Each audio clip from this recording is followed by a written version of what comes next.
Testemunhos para a Igreja, volume 5, capítulo 32. Necessidade de fidelidade e perseverança. A situação da Igreja está muito distante do que deveria ser. A menos que haja decidida mudança, ela vai definhar e morrer. Há muita crítica. Muitos estão dando lugar a dúvidas e incredulidade. Os que falam de fé e cultivam a fé terão fé. Mas aqueles que alimentam e expressam dúvidas, terão dúvidas. Tem havido negligência da parte dos pastores. Eles não têm insistido em implantar no coração de seus ouvintes a necessidade de fidelidade. Não têm instruído a igreja em todos os pontos da verdade e do dever, nem trabalhado com zelo para levá-los a agir ordenadamente e torná-los interessados em cada ramo da causa de Deus. Foi-me mostrado que, se a igreja houvesse sido adequadamente preparada, estaria muito mais adiantada do que agora. O descaso da parte dos pastores tornou o povo descuidado e infiel. Esse não sentiu ainda sua responsabilidade individual, mas se desculpa por conta da falha dos pastores em fazer a obra de pastor. Mas Deus não os considera sem culpa. Se o povo não tivesse a Bíblia, as advertências, reprovações e súplicas do céu a mostrar-lhes o dever, não estaria sob condenação. Porém, o Senhor lhes deu conselho e instrução. O dever de cada indivíduo foi tornado tão claro que ele não necessita cometer erros. Deus concede luz para guiar aqueles que honestamente desejam luz e verdade, mas não é seu propósito remover toda causa de questionamento e dúvida. Ele dá suficiente evidência em que fundamentar a fé e então requer do homem que aceite essa evidência e exercite a fé. Quem estudar a Bíblia com humildade e espírito de aprendiz, descobrirá nela um guia seguro, que destaca o caminho da vida com infalível exatidão. Mas de que vale seu estudo da Bíblia, irmãos e irmãs, se vocês não praticam as verdades que ela ensina? Esse livro santo nada contém que não seja essencial, nada revelado que não diga respeito à nossa vida. Quanto mais profundo o nosso amor por Jesus, em mais alta consideração teremos a palavra, como a voz de Deus dirigindo-se diretamente a nós. A igreja está no terreno encantado de Satanás e a necessidade de uma total conversão. São necessários esforços individuais. As ricas promessas da Bíblia são para aqueles que tomam sua cruz e negam o eu diariamente. Cada um que possui sincero desejo de ser um discípulo na escola de Cristo cultivará pendor espiritual e se beneficiará de todos os meios da graça. Mas os privilégios e oportunidades têm sido menosprezados nessa igreja. Alguém pode ser capaz de falar poucas palavras em público e fazer senão pouco na vinha do Senhor, mas está sob expresso dever de dizer algo e ser um obreiro interessado. Cada membro deveria ajudar a fortalecer e sustentar a igreja, mas em muitos casos há um ou dois que possuem espírito de fidelidade que caracterizou Caleb, e a esses é dado levar as cargas e assumir responsabilidades, enquanto que o restante se exime de todos os cuidados. Caleb foi firme e fiel.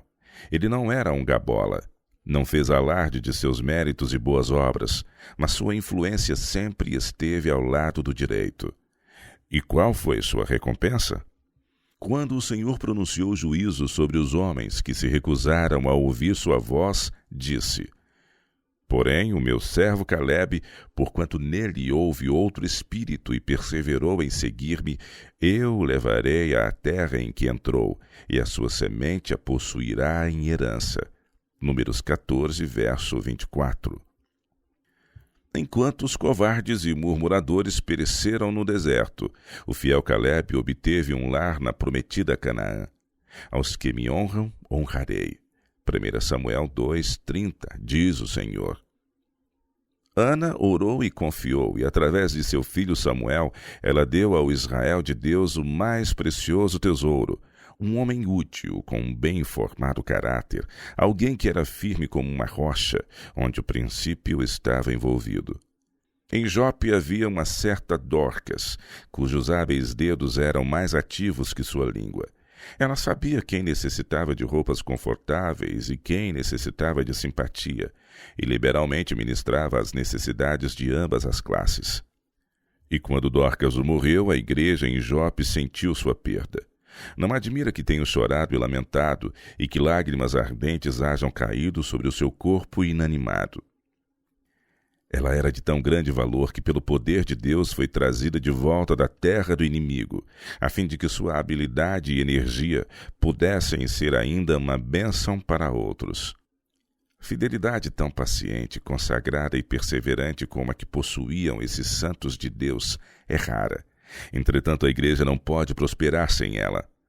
Ela é necessária na igreja, na escola sabatina e na sociedade. Muitos passam a participar das relações de igreja com seus naturais traços de caráter não subjugados.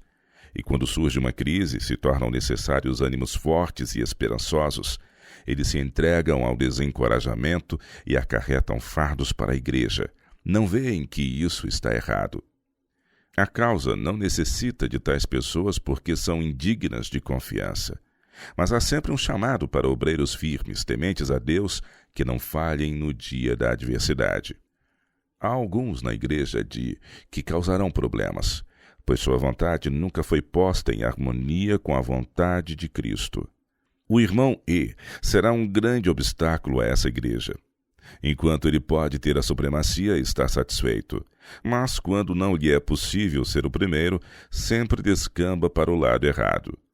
Ele age por impulso e não se deixará persuadir, mas questionará e assumirá pontos de vista opostos, porque é sua natureza ser crítico e acusador de seus irmãos.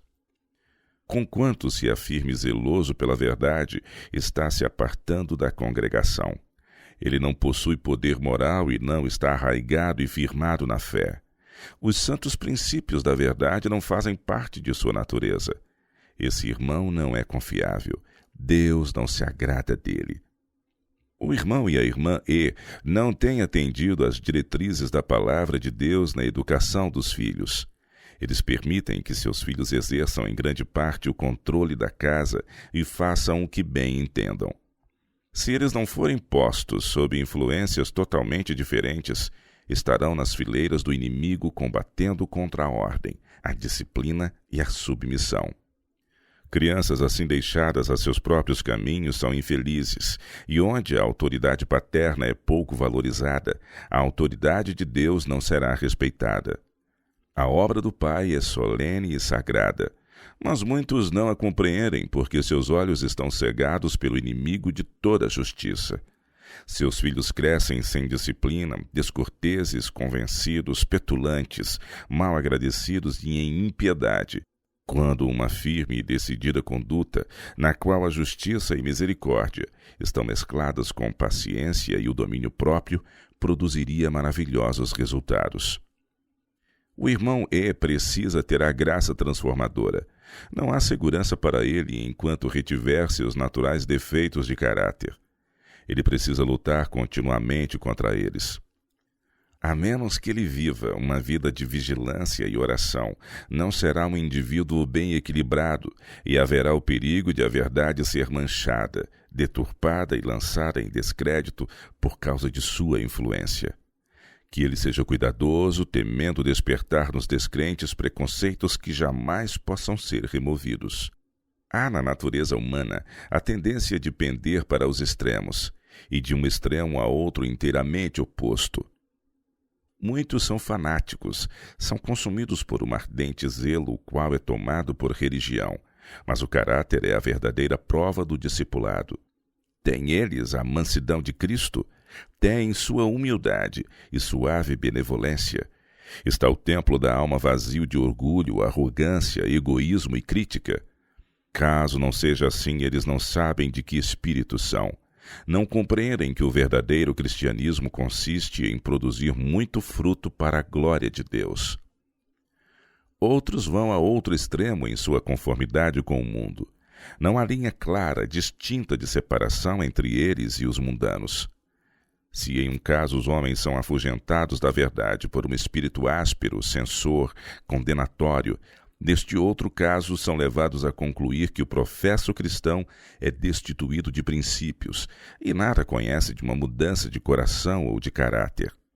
Assim resplandeça a vossa luz diante dos homens, para que vejam as vossas obras e glorifiquem a vosso Pai que está nos céus. Mateus 5,16 são as palavras de Cristo. Há muitos que não possuem um correto conhecimento do que constitui o caráter cristão, e sua vida é uma vergonha para a causa da verdade. Se fossem totalmente convertidos, não portariam consigo sarças e espinhos, mas ricas messes de frutos do Espírito, amor, alegria, paz, longanimidade, benignidade, bondade, fidelidade, mansidão, domínio próprio. Gálatas 5, verso 22. O grande risco está em negligenciar uma obra do coração.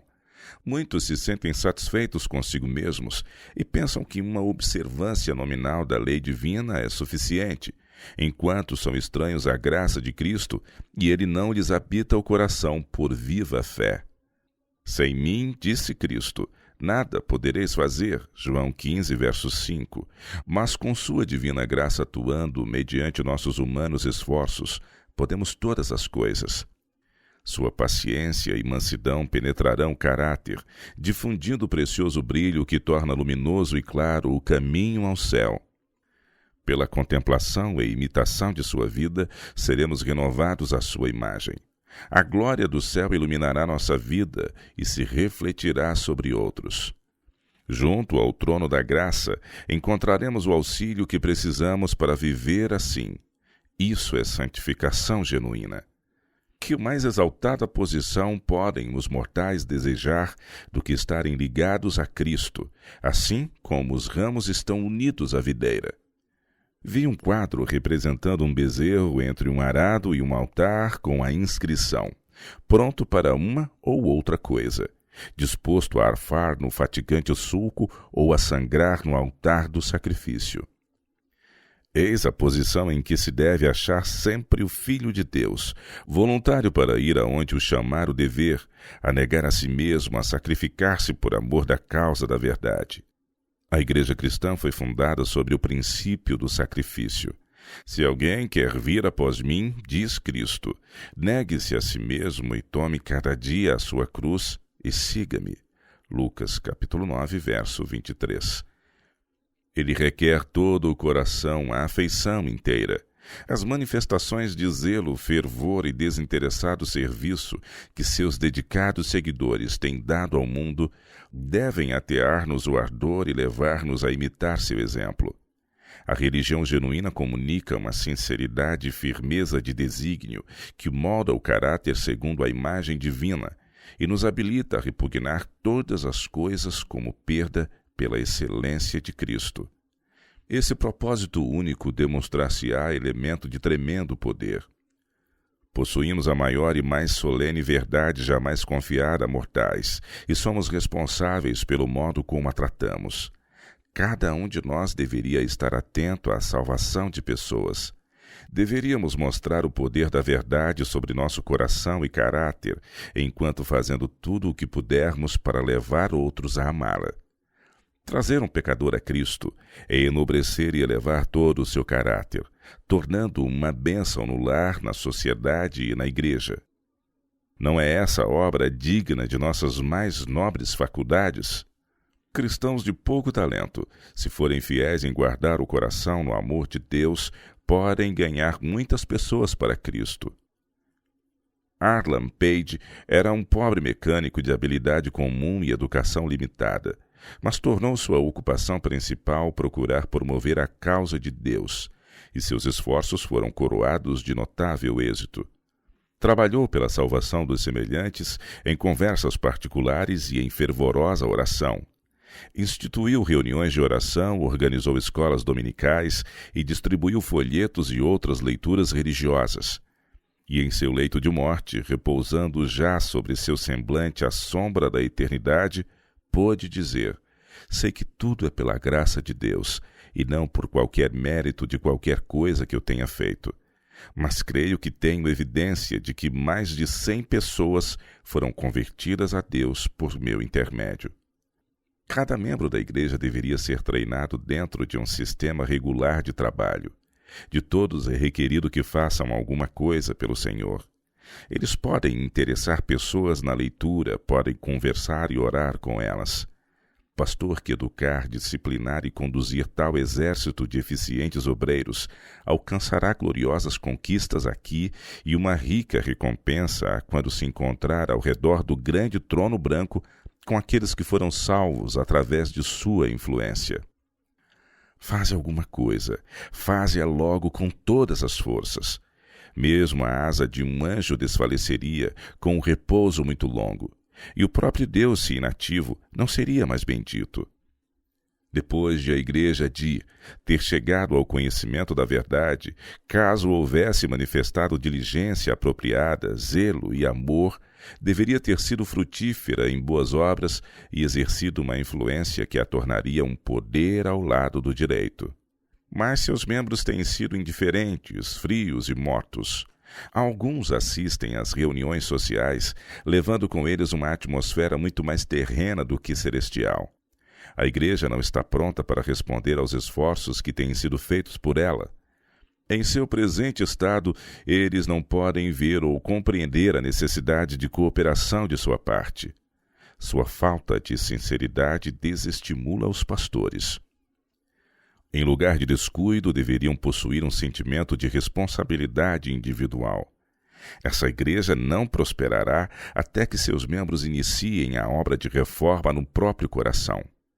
Muitos que professam a fé satisfazem-se facilmente. Se atingem uns poucos níveis de abnegação e reforma, não veem a necessidade de seguir adiante. Por que existe ali um lugar de repouso? Não há nenhum ponto de parada para nós deste lado do céu. Nenhum de nós deveria conectar-se com nossas presentes realizações espirituais. Ninguém está vivendo à altura de suas oportunidades, a menos que possa mostrar contínuo progresso. Ele deve estar continuamente subindo, subindo, subindo.